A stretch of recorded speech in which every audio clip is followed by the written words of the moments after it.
REI Co-op presents a perfect outdoor moment with the perfect gift.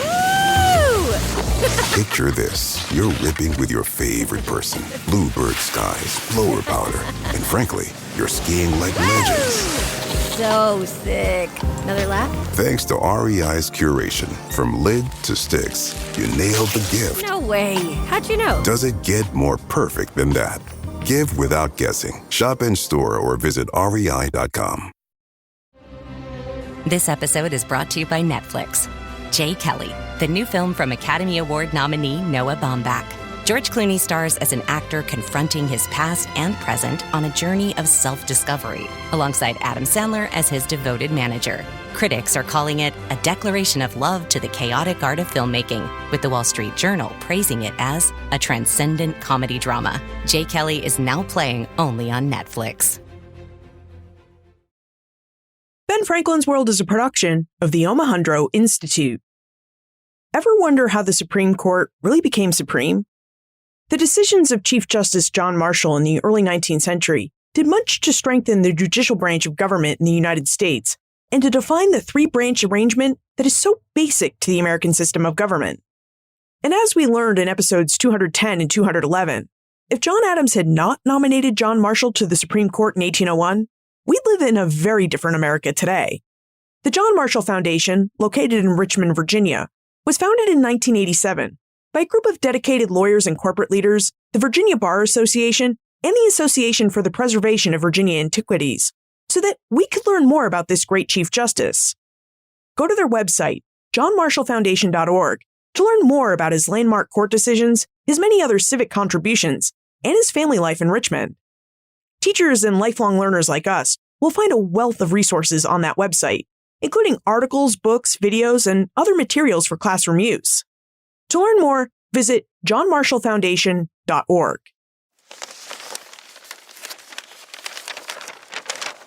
Around the time I was 72 years old, I told the story of my escape to Reverend T. H. Adams. He wrote it up and had it submitted to the Granite Freeman newspaper in Concord, New Hampshire. On May 22nd, 1845, my story was printed. There is now, living on the borders of the town of Greenland, New Hampshire, a runaway slave of Martha Washington, at present supported by the county of Rockingham. Her name at the time of her elopement was Ona Maria Staines. She is called Ona Judge. She is not able to give the year of her escape, but says that she came from Philadelphia just after the close of Washington's second term of his presidency, which must fix it somewhere in the early part of the year 1797. Being a lady's maid of Mrs. Washington, she was not exposed to any particular hardships. If asked why she did not remain in her service, she gives two reasons. First and foremost, she wanted to be free. Secondly, that she understood that after the death of her mistress, she was to become the property of a granddaughter of hers by the name of Custis, and that she was determined to never be her slave. Being asked about how she escaped, she replied substantially as follows. While they were packing to go back to Virginia, I too was packing to go. I did not know where, for I knew that if I went back to Virginia, I should never have my liberty. I had friends among the colored people of Philadelphia. They had my things carried there beforehand. I left the president's house while the family was eating dinner. She came on board a ship commanded by Captain John Bowles, bound for Portsmouth, New Hampshire. In relating it, she added, I never told his name till after he died, a few years since, lest they should punish him for bringing me away. Welcome to Ben Franklin's World, a podcast about early American history with Liz Covart. The study of history is key to understanding who we are and how we can affect a better future. Ben Franklin's World will introduce you to historical people and events that have impacted and shaped our present-day world. And now, here's your host, Liz Covart. Hello, and welcome to episode 212 of Ben Franklin's World. the podcast dedicated to helping you learn more about how the people and events of our early American past have shaped the present-day world we live in. How do historians and biographers reconstruct the lives of people from the past? Throughout this Doing History series on biography, we've been able to hear how biographers use people to help us better understand history. We've also come to understand that good biographies rely on telling the lives of people using the practiced historical methods of thorough archival research and the sound interrogation of historical sources. But what does the practice of these historical methods look like?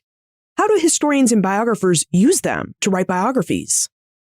Erica Dunbar, the Charles and Mary Beard Professor of History at Rutgers University, joins us to once again discuss her biography, Never Caught, the Washington's relentless pursuit of the runaway slave Ona Judge.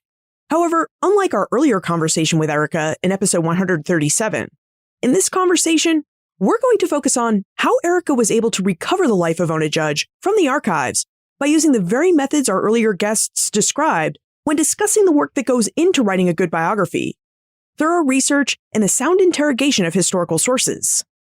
So during our foray into the archives, Erica reveals information about Ona Judge and how Erica discovered her in the archive, the records the historical archive had about Judge, and how historians and biographers like Erica have to read and interpret those sources to get at the details of Judge's life, and how and why Erica thinks biography makes history in the past more accessible. But first, have you checked out the OI Reader app? It's filled with great content and resources about biography so that you can further explore the genre. For example, to accompany this episode, my Omohundro Institute Digital Projects team teammate Joseph Edelman has readied a blog post by Catherine O'Donnell, who just wrote a biography about Elizabeth Seton called Elizabeth Seton, American Saint. In her Doing History blog post, A Biographer's Dilemma, Can We Make Arguments Out of Lives?, Catherine discusses the biographer's obligation to both make a historical argument and paint the portrait of a life, which is something Richard Brookhiser mentioned in episode 211. To check out this fascinating post, download the OI Reader app. It's free and available for all iOS and Android devices. For more details, visit benfranklinsworld.com/OI Reader. Okay, are you ready to venture into the archives with Erica Dunbar? Let's go meet our guest historian. Washington made 2 attempts to recover her. First, he sent his nephew by the name of Burwell Bassett to persuade her to return, but she resisted all the argument he employed for this end. He told her they would set her free when she arrived at Mount Vernon, to which she replied, "I am free now and choose to remain so." Finding all attempts to seduce her to slavery again in this manner useless, Bassett was sent once more by Washington, with orders to bring her and her infant child by force. The messenger, being acquainted with Governor, then Senator John Langdon, then of Portsmouth, took up lodgings with him and disclosed with him the object of his mission. The good old governor, to his honor be it spoken, must have possessed something of the spirit of modern anti-slavery. He entertained Bassett very handsomely, and in the meantime sent word to Mrs. Staines to leave town before 12 o'clock at night, which she did, retired a place of concealment, and escaped the clutches of the oppressor. Shortly after this, Washington died, and she said, "They never troubled me any more after he was gone." The facts here are related, are known through this region, and may be relied on as substantially correct. Probably there were not for years given to the public through fear of her recapture, but this reason no longer exists, since she is too old and infirm to be of sufficient value to repay the expense of search. When asked if she was not sorry she left Washington, as she has labored so much harder since than before, her reply is, "No, I am free, and have, I trust, been made a child of God by the means."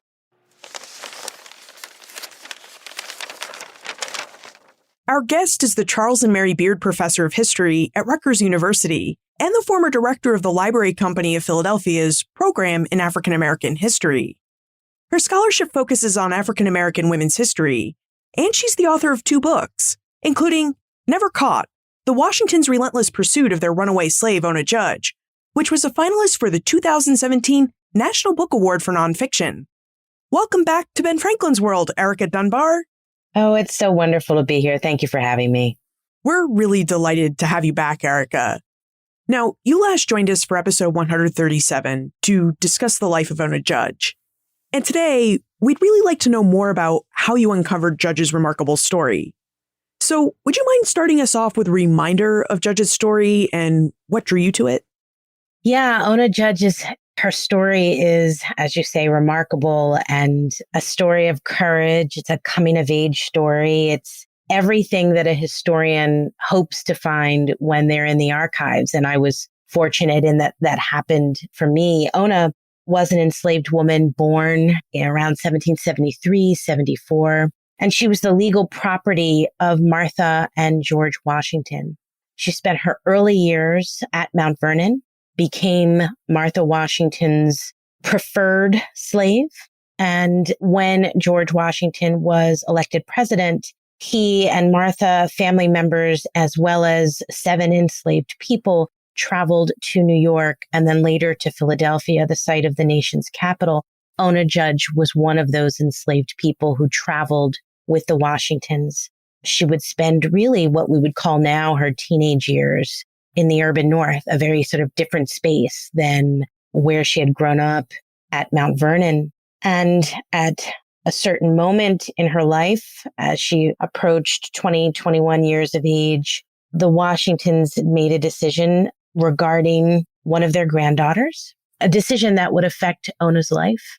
They decided that because she was getting married, she should have some additional support.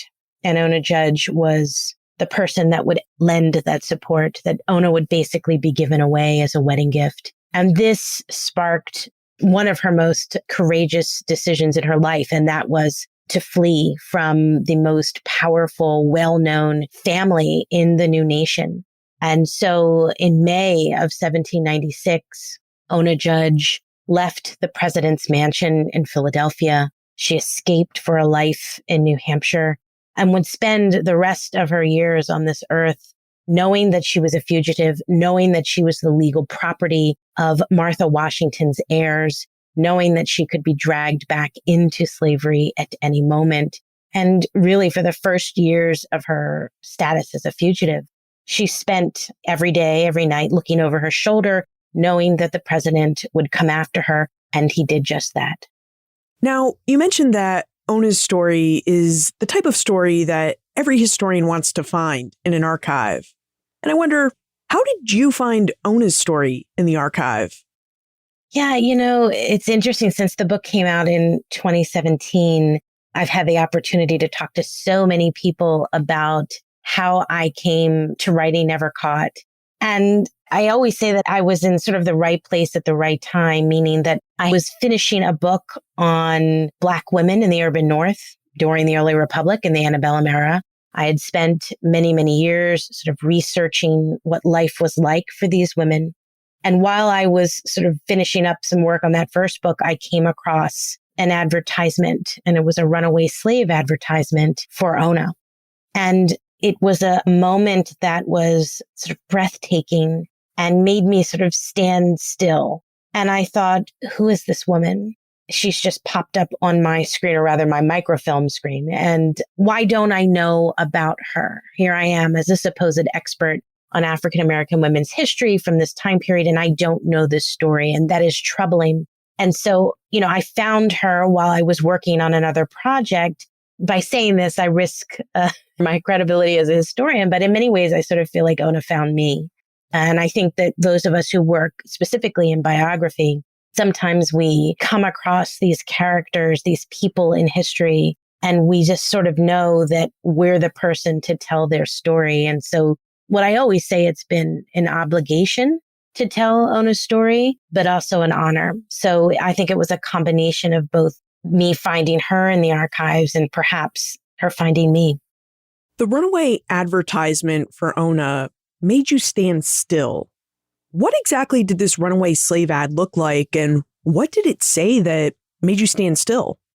Yeah, I was trying to sort of get a feel for everyday life in 18th century Philadelphia, the latter part of the 18th century. And so, of course, what historians do, we look through the newspaper. That's the best way for us to figure that out.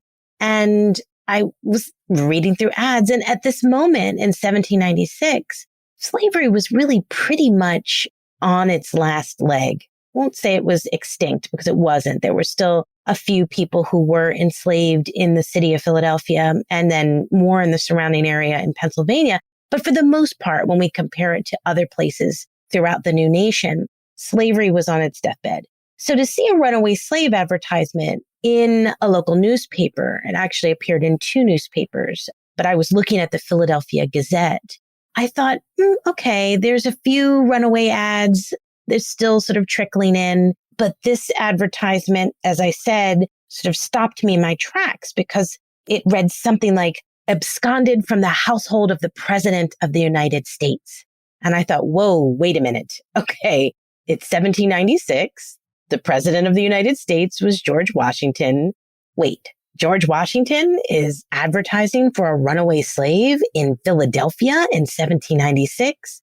And I read on. And the advertisement was very clear. It described the runaway. It called her Oni Judge, O-N-E-Y. Oni, I argue, was the diminutive of her name, like a nickname. My little Timmy, Bobby, Billy, she was Oni. I call her Ona, which is the name that she goes by at the end of her life, a marker of adult dignity, as I always say. So Oni Judge, she's described. So it's really the description in the advertisement as one of the few that we have of Ona. It describes her as light complected, a mulatto, that she had bushy hair and freckles, that she was slight of stature, that she had a lot of clothing, too much for them to actually recollect. And so, this is the first opportunity I had to kind of have a visual of Ona. There are no existing images, portraits, or later on lithographs of her, nothing. So this is really all that we have to go by. Later on in life, there was a description offered of her by a townsperson that appeared in a local history that sort of matched this description. So this allowed me to kind of visualize this young woman who had made one of the most difficult and daring decisions that a person had to make at this moment in time. And so the advertisement was actually, it was not placed in the newspaper directly by George Washington. He had his household steward, Frederick Kitt, place the ad. But it was very clear that she had run off sometime in the afternoon or evening. It was a Saturday, May 21st, 1796. And they weren't quite certain how she ran, but they were fairly comfortable thinking that she was going to head to the docks and to try and escape by ship. There was a reward offered for her. What's interesting is that in the first few days that this advertisement ran, the reward was noted as $10 given to anyone, white or black, who could help returning Ona. It's interesting. It's clear that they believed that the free Black community may have been involved in her escape. A few days later, that language disappears and it's just a $10 reward for her. And the advertisement runs for about a week and then it disappears. And we never see the Washingtons advertising publicly for Ona again. However, they would continue pursuing her really until the end of their lives. Wow. It seems like you gleaned a lot of information about Ona from this one advertisement. Was the ad the Washingtons placed for Ona special in any way because she was from the president's house, or did it read like and look like any other standard advertisement for a runaway enslaved person? Well, it was special in that at this moment in Philadelphia, there are so few people advertising for runaway slaves, in part because slavery is on its deathbed there. And there are some newspapers that are not running them at all by the 1790s. So the Pennsylvania Gazette was clearly not running runaway slave advertisements anymore, but a few others were. So it wasn't necessarily odd to see a runaway slave advertisement at this time, right? People were still advertising, especially given that this was 1796, just 3 years after George Washington signed the first Fugitive Slave Act, which gave permission for slave owners to cross state lines, to collect their human property So we do see advertisements of still appearing in newspapers north of Delaware, of what would be Washington, D.C. Of course, what was outstanding and what made this unique was that it was the president of the United States who was advertising, and also sort of advertising at a moment towards the end of George Washington's final term in office. These things to me were unique and different because I think it helps us. Not only did it give me sort of information about Ona and help me track her, I think it helps us think about George Washington as a slave owner and how he manages both running the United States of America, a new nation, and simultaneously managing or checking in with Mount Vernon, but managing his human property and the human property of his wife. Now, one thing we learned in the first episode on this series on biography, in episode 209, is that biographers today often rely on historical sources and historical methods to interpret those sources. And in episode 210 and 211, we explored the life of John Marshall, a man who left behind a documentary record large enough that the Omohundro Institute was able to edit his papers into 12 published volumes. But in your biography, Never Caught, you mentioned that you were not the beneficiary of lots of papers left behind by Ona Judge. In fact, it seemed as though all the historical record really had for you about Ona's life is the ad you just described for us and one or two other sources. And I wonder if you would tell us about these one or two other sources and what they had to say about Ona's life. Yeah, sure. I wish I had had 12 volumes of documents to tell Ona's story. But I think that those of us who write about enslaved people, specifically those of us who write about the late 18th and early 19th century, we sort of begin this enterprise of writing knowing that the archive will not be kind to us, that we will not go into archival spaces and find significant documentary evidence written by our subjects. And, this is something that those of us who focus on African American history, especially this period of enslavement, that we've wrestled with this once we've decided that this is, our life's calling. And so I think what we're forced to do is to read the archives differently than those who are afforded document after document written by their subjects. I go in and I read documents that are not written or that were not written by Ona Judge. Ona Judge was not literate for the majority of her life. She could not read or write. Towards the end of her life, we believe that she learned to read. I'm not certain she could ever write. And so that was the case for the majority of enslaved people.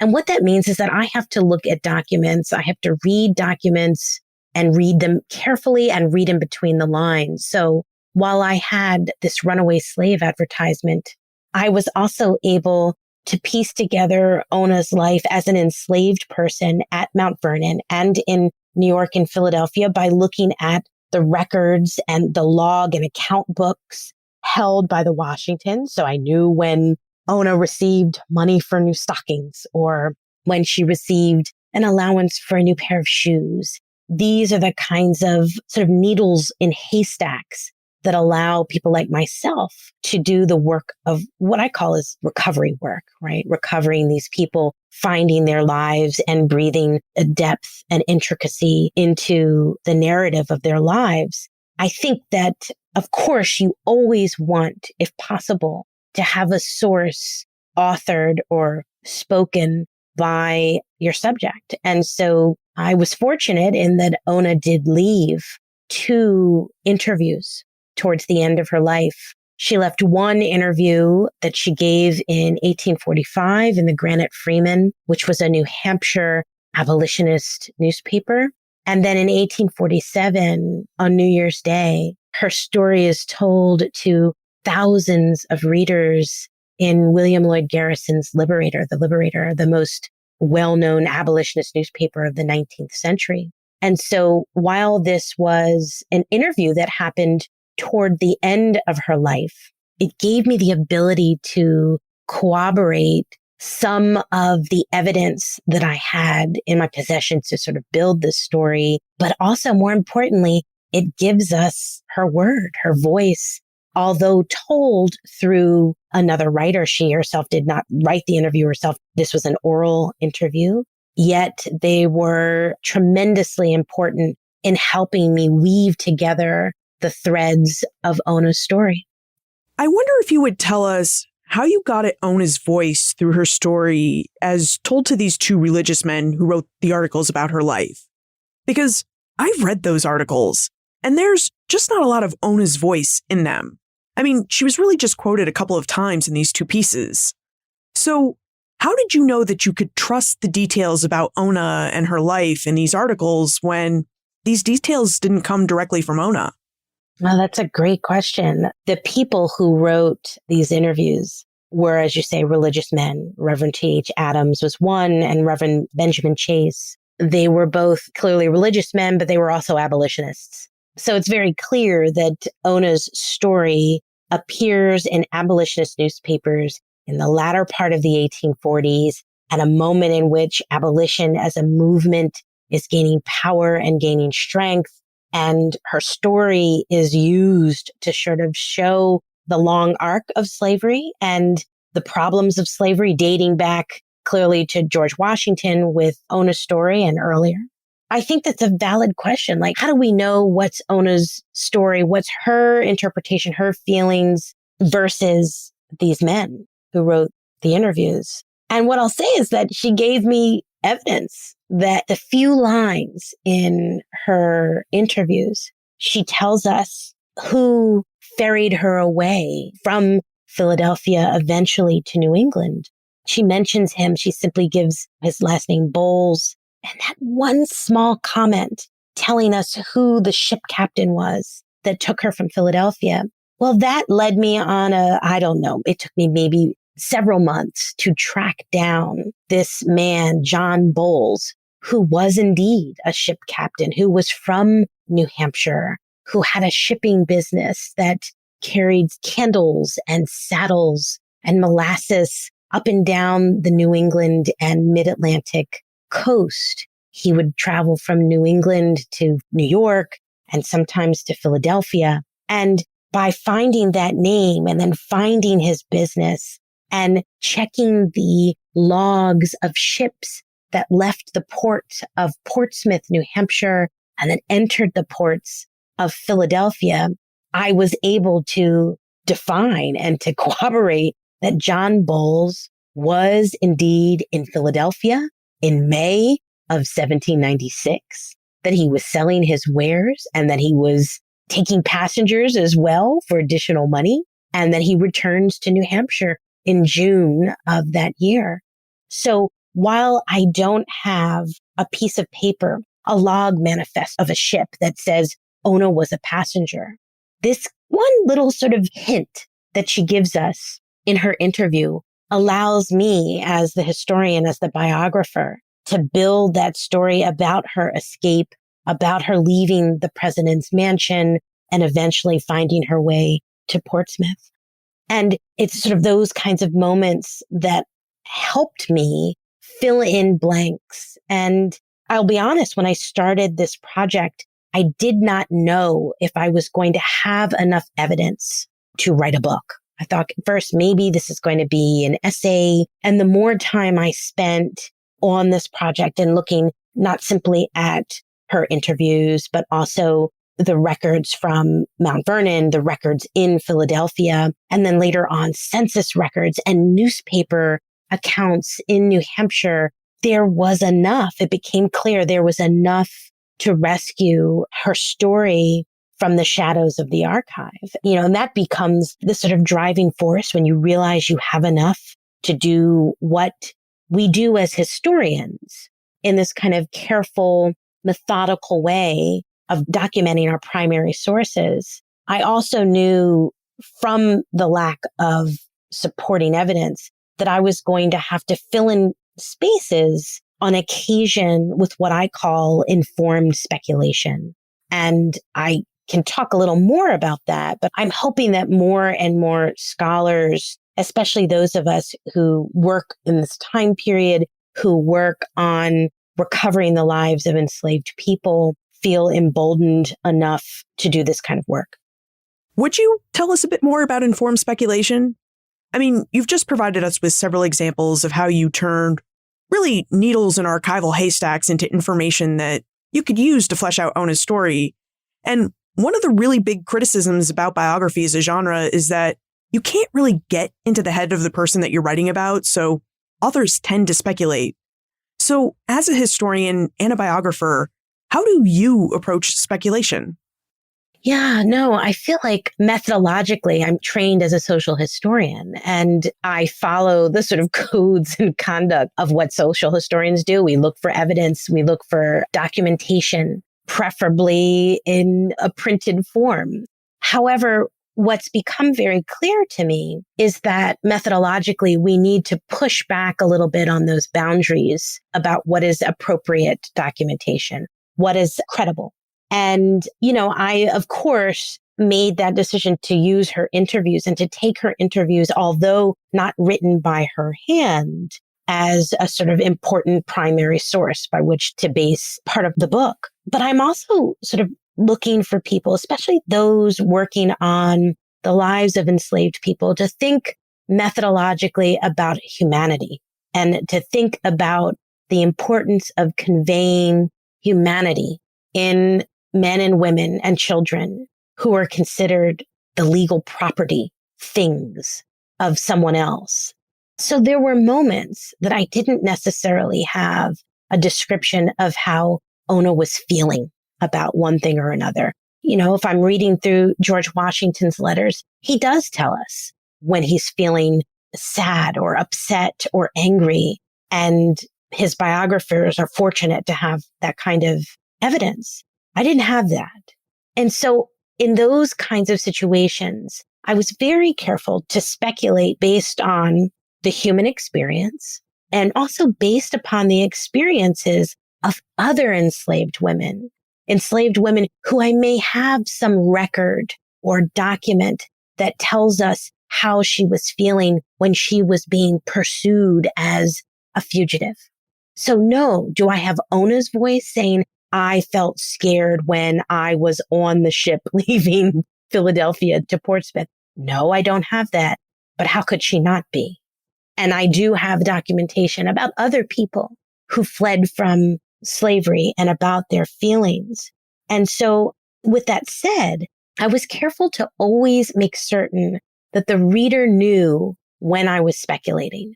So I would use phrases like, Ona must have been feeling, or perhaps Ona thought. And those are the signals, right? The markers where I'm telling the reader right here, I am including one, my experience as a scholar who studied the lives of enslaved women for 20 years here. Two, I'm using the experiences of other enslaved women and what they've encountered in their lives in order to come up with what I call informed speculation. Now, an entire book cannot be based upon informed speculation. That's called fiction. And so what I was careful to do with Never Caught and anything else that I write in the future is to document every other source as carefully as possible so that it's clear that the framework of Ona's story is supported by existing documentation, whether that's a slave census from Mount Vernon or census information from New Hampshire, from Portsmouth, or records from county doctors in Greenland, New Hampshire, that I have enough of that, as well as her obituary that appears in newspapers once she's no longer among the living. That kind of documentation allows me to sketch out the skeleton. And there are moments where, in order to fill in these spaces and to give us a fully formed version of who Ona Judge was, I'm very clear and unapologetic about using informed speculation. As historians, we're really trained to look at as many different sides of a story as we possibly can, and to look at the sources we're using to get at that story with empathy. Because we're often reading other people's mail and their diaries and other documents that they thought would just stay private. And as I hear you talk about Ona, It really seemed like empathy must have been something that you were trying to create and find, not only to connect yourself with Ona, but maybe to help your readers connect with her as well. And so I wonder if you would talk about the role of empathy in biography and whether its role in biography is different from its role in history, and about your process for trying to connect with your subject and for trying to connect your readers with your subject. Yeah, that's so important. I think empathy and sympathy to some extent kind of sat on each of my shoulders as I was writing this book. I really sort of feel that it's important for writers, especially those who are writing biography, to help readers understand the innermost feelings of their subject. That, of course, I can write a biography that tells you dates and places and locations and sort of details that stand back and apart from emotion. But I don't necessarily feel like that plays to the best writing, at least for me, that as a writer, and really writing biography gave me the space to do this, to really sort of think about humankind and to think about emotion and to understand that Ona's story is many stories, right? It's a coming of age story. It's a story about great loss. It's a story about success. And all of this, of course, coming through the lens of an enslaved woman. So a person who is at the very bottom of the social ladder at the end of the 18th century. And what became clear to me was that I could use Ona's story to render her as a complete human being, and I think this is really important when you're dealing with the lives of enslaved people, that it's really incumbent upon historians to remind readers that these were not simple pieces of property, that these were human beings with feelings, with emotion, who felt sadness and anger and everything else that everyone else felt. And so I think it's really important for those of us who are recovering the lives of enslaved people to fill our pages as much as possible with the reminder of humanity. And so I hope I was able to do that with Ona's story, but also to give us a way to think about the early republic and the founding of this new nation through the eyes of an enslaved woman and what she would have anticipated, what she would have encountered during her very difficult life. And I really sort of felt like the genre of biography and the genre of writing nonfiction in a way that incorporated informed speculation allowed me the best opportunity to give a complete picture of Ona Judge. What do you think Ona's story would look like if you had tried to write a traditional history that used her as a main character? Yeah, if I wrote Never Caught the way I had written my first book, A Fragile Freedom, it would have been shorter. I also think that it also would have been a book that ended up focusing more on George Washington than on Ona. And that was not my goal. I say to people, I am not a Washington biographer. I am an expert in African-American women's history. I'm a historian who focuses on that. And so for me to write a book and to write it differently, meaning the style, sort of my prose, the way I actually wrote the book, very different from my first book. I'm not quite certain that I would have been as successful if I had written Never Caught in the sort of standard formulaic approach that social historians use in order to convey an argument. Like you have evidence, right? You have evidence that you want to use as support for an argument. That's the sort of traditional setup for a social history text. What I did was sort of flip that a bit. I wanted to have Ona be the argument, right? To have Ona's life stand as the argument. And it was an argument about what the experiences of enslaved people were like during the early republic, what it meant to be an enslaved person, what it meant to be a fugitive, what it meant to be a woman, what work, what labor looked like. All of these things I could do through Ona. And really, writing biography gave me the opportunity to write in a narrative voice, a strong sort of narrative voice that is actually, to be very honest, much more comfortable for me. It feels more natural. I can write both. I love being able to sort of move between writing what we would call traditional academic prose and what I call sort of more narrative nonfiction. I think that's the house that I choose to inhabit. Throughout our conversation, you've talked a lot about the disadvantages of trying to uncover and recover a life like Ona's, because when you study people like Ona, there just aren't a lot of historical sources about them. And after we take a moment to talk about our episode sponsor, I'd love for you to tell us whether there were any advantages to trying to uncover and recover Ona's life, because you did lack a lot of historical sources. Can you believe the amazing find Erica Dunbar made in the archives? To think, one advertisement placed in a newspaper over 200 years ago would lead someone on a many-year quest to find more information about a person? Well, that's just inspiring. Of course, to get to the point where she recognized that that particular ad was something unique, Erica had to read hundreds of other such ads one by one. And that's what learning's all about, isn't it? Expanding your base of knowledge step by step. It's like learning a new language. Which is why it's fitting that today's episode sponsor is Babbel, the #1 language learning app in the world. Babbel makes it possible to learn Spanish, French, Italian, German, Russian, and many other languages by using curated review sessions so that you reinforce what you've learned by bringing it back in new contexts and committing it to memory so you'll never struggle for the right words again. And Babbel's 10 to 15-minute lessons are available anytime, anywhere, on your desktop, smartphone, or tablet, and your progress is synced across all your devices so that you can always pick up right where you left off. And as a Ben Franklin's World listener, you can go to Babbel.com and use offer code BFWorld to get 50% off your first 3 months. That's Babbel, BABBEL.com, and use offer code BFWorld to save 50% off your first 3 months. Babbel.com. Erica, did you find that there were any advantages to trying to convey the life of a person who left behind so little by way of a documentary record?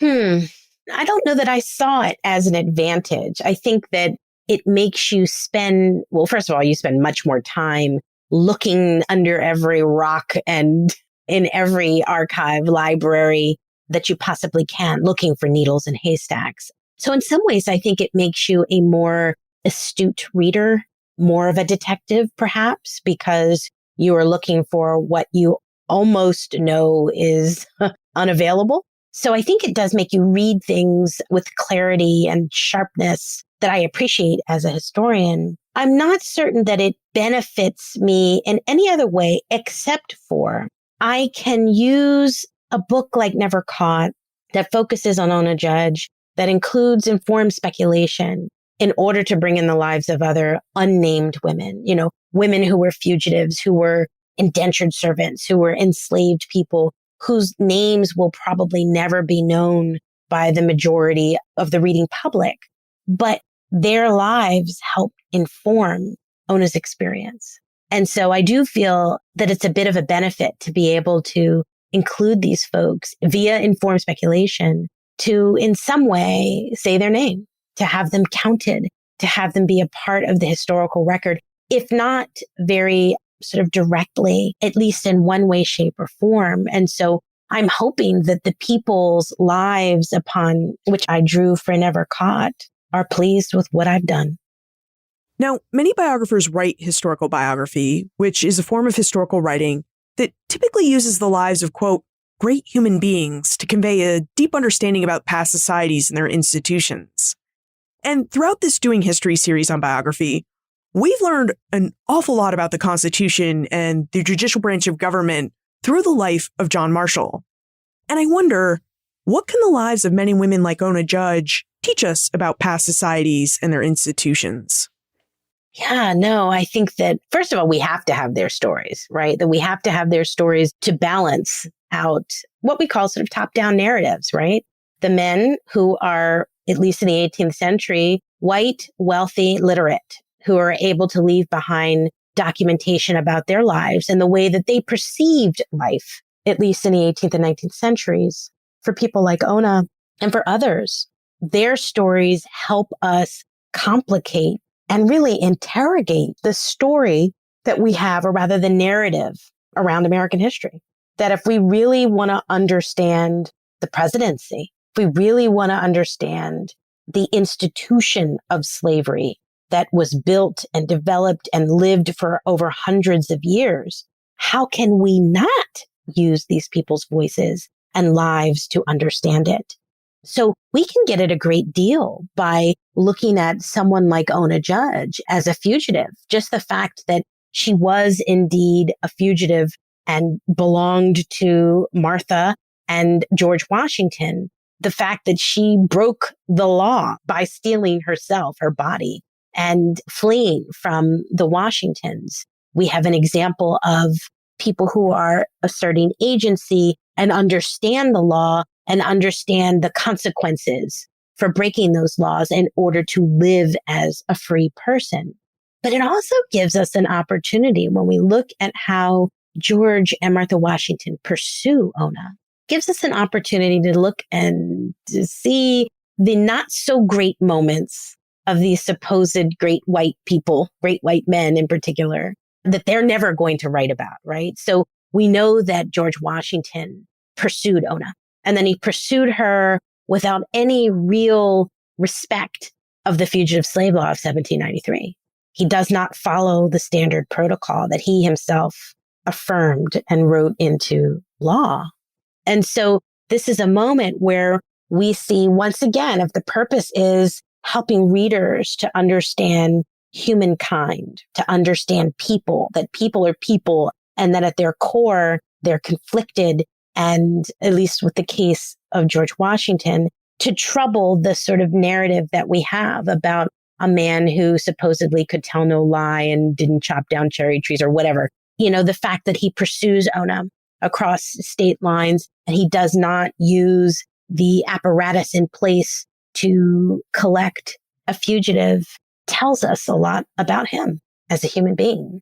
And so I think that in order to balance the stories that we have used as a nation to build our supposed national history, that without the voices of people like Ona Judge, that history will remain lopsided and far from inclusive.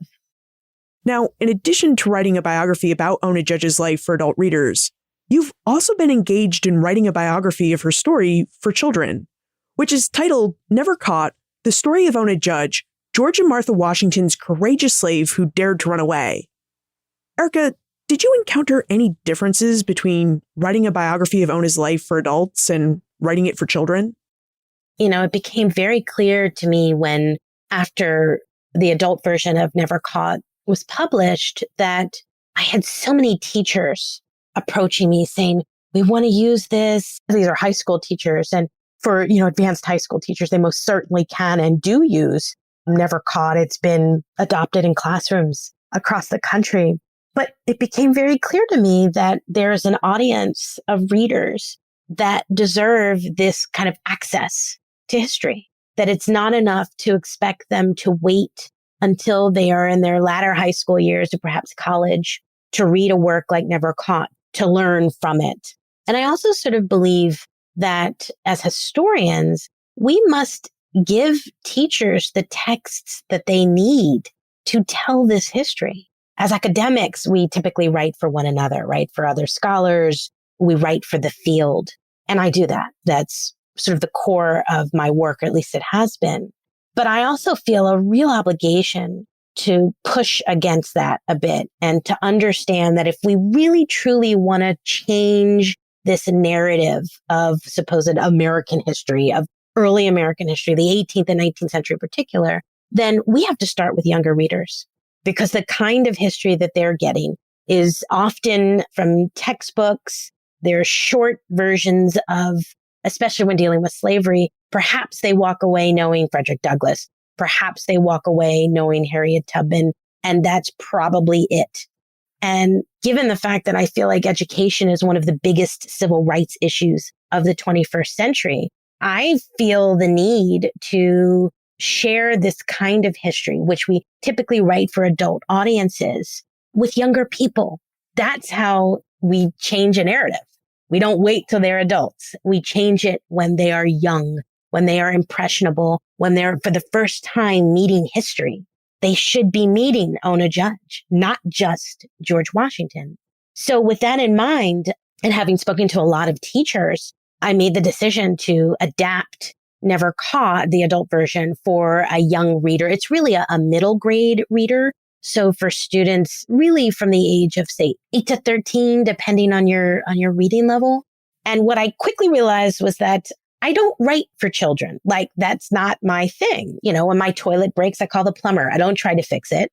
And so I knew immediately that I needed to work in collaboration with someone who does write for children, because there's a different way of expressing sentiment and ideas. And even sort of structurally, there's a different way to reach a younger reader. So I was fortunate in that Kathleen Van Cleve, who is also a Philadelphian and who writes fiction for youth, was available and was completely willing to work with me to help adapt the book. So, you know, that was difficult. I've never written a book with someone. I've always written it by myself. And so I've had control over that. And so when you're talking about the actual act of writing, I will say that a good deal of the writing voice is Kathy's voice as a writer for children. And with me sort of blended in there when possible. But I'm excited about it. I'm excited because I get to share Ona's story, not simply with adults, but now there will be, hopefully, a new generation of people who know this history, and they know it before they sit in their high school history class in 11th or 12th grade, that this really extends the sort of arc of knowledge and gives it to younger people who are just as deserving and just as ready to handle this kind of history. There is something about biography that seems to make history more accessible to people, that seems to make the past more accessible. What do you think that something is? Well, for me, writing biography gave me the opportunity to write differently. And when you write differently, you're writing for your reader in a different kind of way than sort of writing traditional academic texts.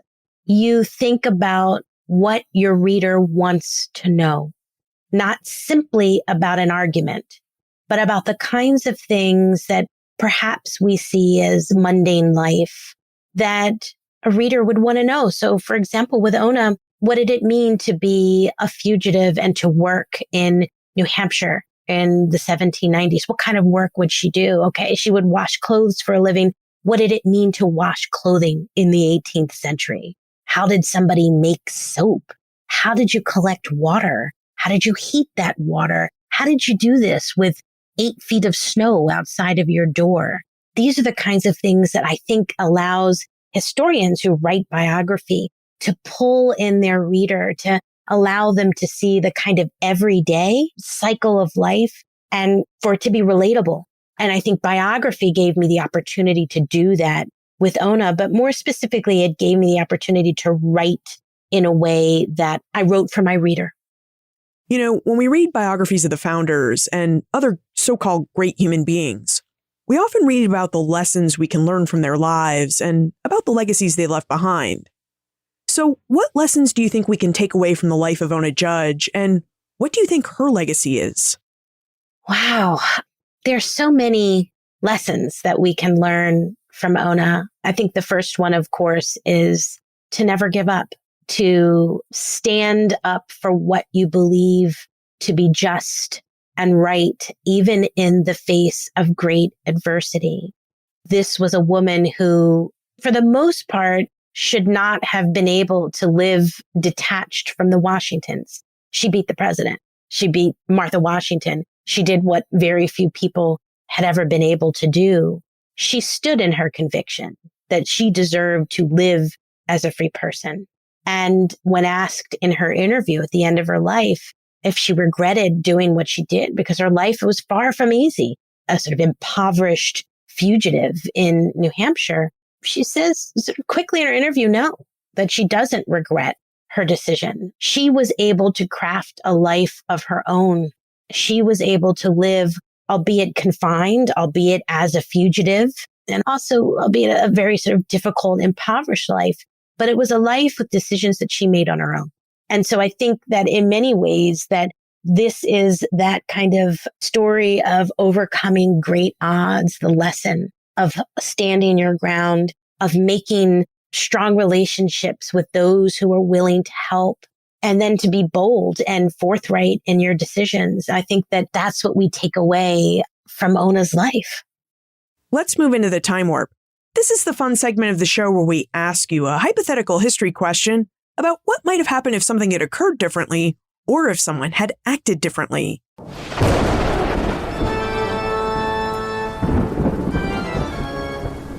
The time warp. Historians can't predict the future, but they can speculate about what might have been. In your opinion, what might have happened if Ona Judge had never given her narrative to the ministers, and these accounts of her life had been missing from the historical record? Would you still have sought out more information about Ona Judge? And would you still have been able to recover and tell her story? I do think I would have been able to tell her story, but it would have been missing the most important piece, right? That's kind of the anchor, which is her voice, her narrative, her understanding of her time. I think it would have taken a lot longer also in sort of pulling the threads together. And so I don't want to say that it would have been impossible to write her narrative without her voice, or to write this story without those interviews. Because if I do that, if I admit to that, if I agree to that or co-sign, then that means for many other enslaved people that will never be able to get at their lives. And I just refuse to believe that to be true, that we as historians have to push against the boundaries of the archives. We have to interrogate the archive. We have to realize that in some spaces, we will simply not find what we need, but that we can use even things like anthropology and sociology to help build out the lives of the most disenfranchised, unrecorded people. And so that was a long way of saying I would have been able to do it, but it probably would have been written in a very different way. Now, I know there are elements of Ona that are still with you and probably will stay with you for a long time, but are you researching writing another biography or another work about history? You asked me this before. I was coy in my response, but I am. What I can say is this. I'm working on a Civil War book, and this is a book that asks us to do sort of the same thing that we did with Never Caught, in that I'm thinking about the Civil War and the era of the Civil War, not through the eyes of battle heroes or Union soldiers or Confederate soldiers. But I'm interested in telling the story about what the Civil War meant to Black women, enslaved women who are on the ground.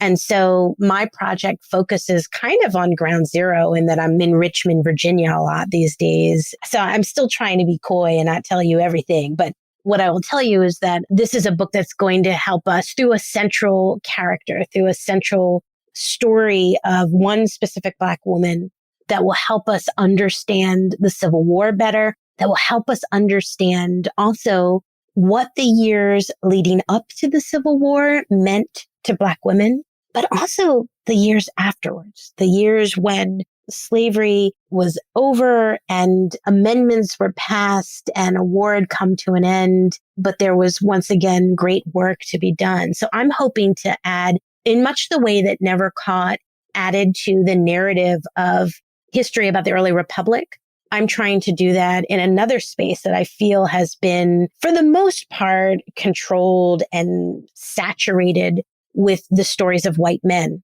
I'm trying to sort of make an entrance into this space and to tell the stories of Black women. And how can we reach out and contact you if we have more questions about biography or about Ona Judge's life? I think my website is probably the best way to reach me, which is ericaarmstrongdunbar.com. And it says, if you want to reach out to me about engagements, you can email me. But of course, it doesn't have to be simply about that. If you have questions or you're interested in other aspects regarding Black women and slavery and freedom, I'm happy to answer. I'm also available via my institutional website, which is my email at Rutgers University in New Brunswick in the history department. I love talking to readers and communicating with them. Erica Dunbar, thank you for speaking with us again and for helping us better understand biography and how you uncovered the life of Ona Judge. Thank you for having me.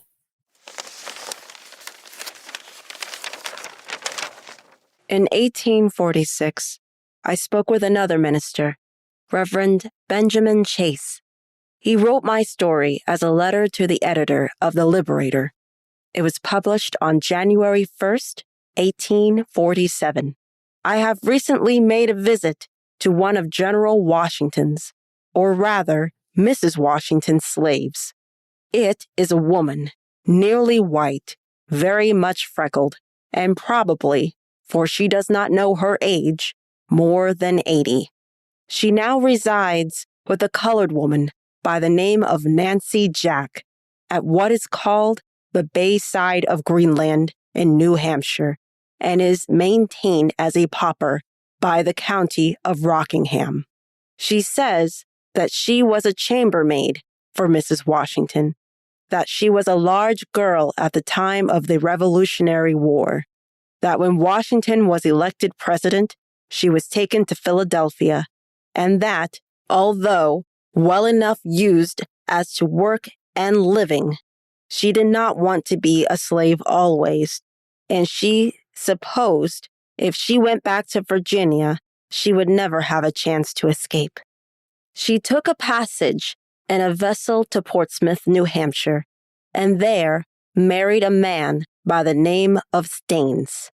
She had 3 children who, with her husband, are all dead. After she was married, she had 1 child. General Washington sent on a man by the name of Bassett to prevail on her to go back. He saw her and used all the persuasion he could, but she utterly refused to go with him. He returned and then came back again with orders to take her by force and carry her back. He put up with the late governor, John Langdon, and made known his business, and the governor gave her notice that she must leave Portsmouth that night, or she would be carried back. She went to a stable and hired a boy with a horse and carriage to carry her to Mr. Jack's at Greenland, where she now resides, a distance of 8 miles, and remained there until her husband returned from sea and Bassett did not find her.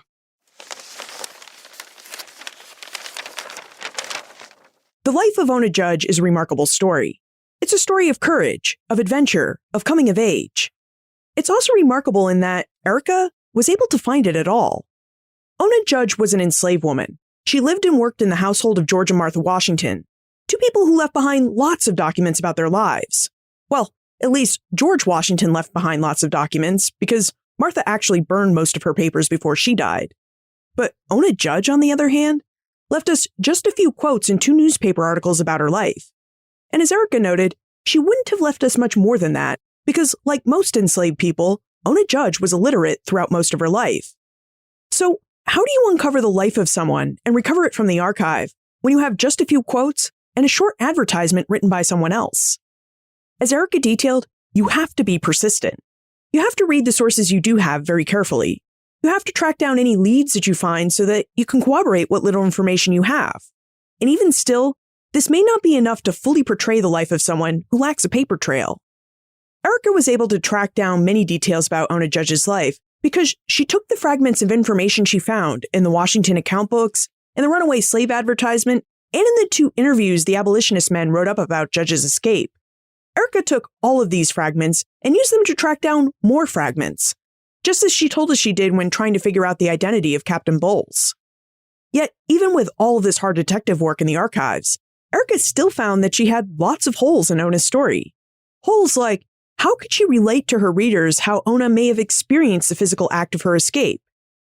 To get at these intimate details of Ona's life, Erica had to look at specific contexts and then use the documented experiences of other enslaved and formerly enslaved men and women to speculate about Ona's experience. Now, many biographers and historians will make use of the practice of informed speculation because even for the most well-documented of lives, there are just some things that we are never going to know about a person.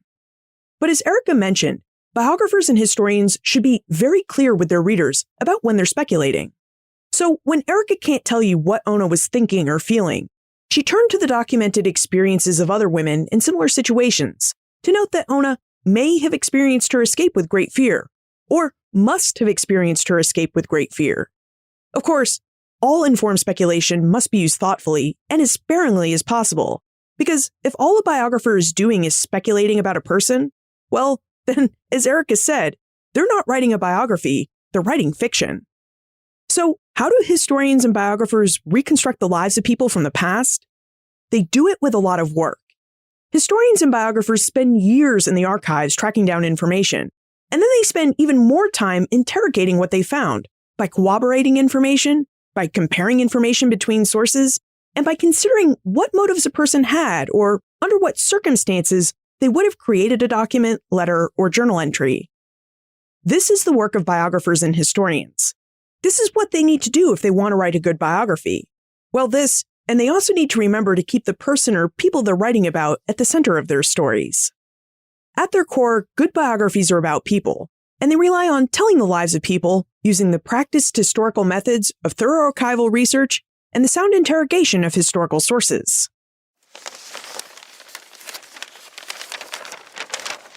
She says that she never received the least mental or moral instruction of any kind while she remained in Washington's family. But after she came to Portsmouth, she learned to read and to write. When Elliot Smith first preached in Portsmouth, she professes to have been converted to Christianity. She, and the woman with whom she lives, who is nearly of her age, appears to be and have the reputation of being in bed with the real spirit of Christianity. She says the stories told of Washington's piety and prayers so far as she has saw or heard while she was a slave have no foundation. Card playing and wine drinking were the business of his parties, and he had more of such company Sundays than of any other day. I do not mention this as showing, in my estimation, his anti-Christian behavior so much as the bare fact of being a slaveholder, and not 100th part so much as trying to kidnap this woman. But in the minds of the community, it will weigh infinitely more. This woman is yet a slave. If Washington could have got her and her child, they were constituently his. And if Mrs. Washington's heirs were not to claim her and take her before Judge Woodbury to prove their title, he would be bound, upon his oath, to deliver her to them. Again, Langdon was guilty of a moral violation of the Constitution in giving this woman notice of the agent being after her. It was frustrating the design, the intent of the Constitution, and he was equally guilty, morally, as though who would overthrow it. Mrs. Staines was given verbally, if not legally, by Mrs. Washington to Eliza Custis, her granddaughter.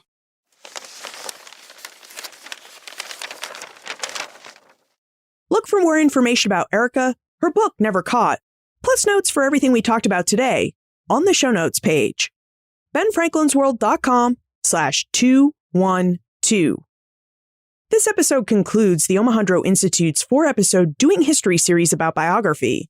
You'll find all the episodes in this series, as well as several fascinating blog posts and resources about the genre, in the OI Reader app.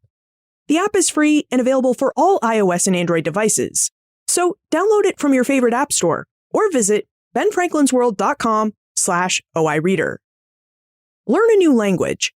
Babbel is the #1 language learning app in the world, and they're offering Ben Franklin's World listeners a chance to save 50% off their first 3 months. Visit babbel.com and use promo code BFWorld. That's Babbel, BABBEL.com, and use promo code BFWorld. Nastasia Parker Gross is an ONA Judge interpreter, and she played the part of Judge throughout today's episode. You heard Nastasia reading the 2 articles that contain Judge's words as written by those 2 abolitionists.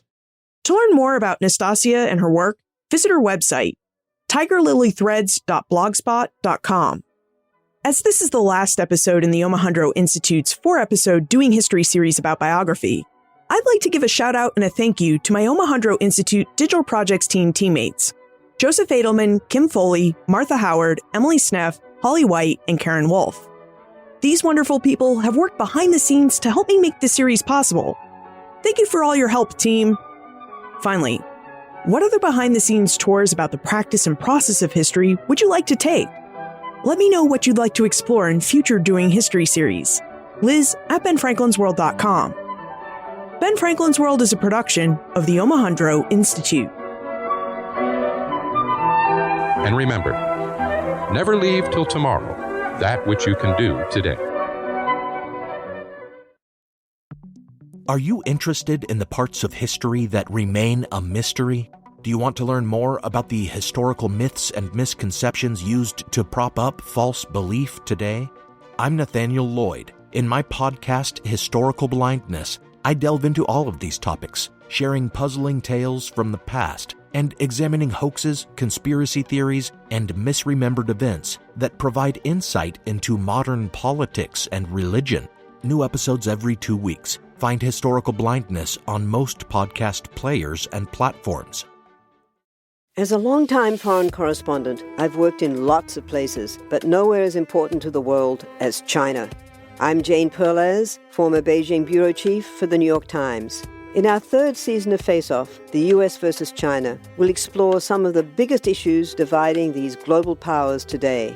Trump and Xi Jinping, AI, China's growing military might, and also robots. New episodes of Face Off are available now, wherever you get your podcasts.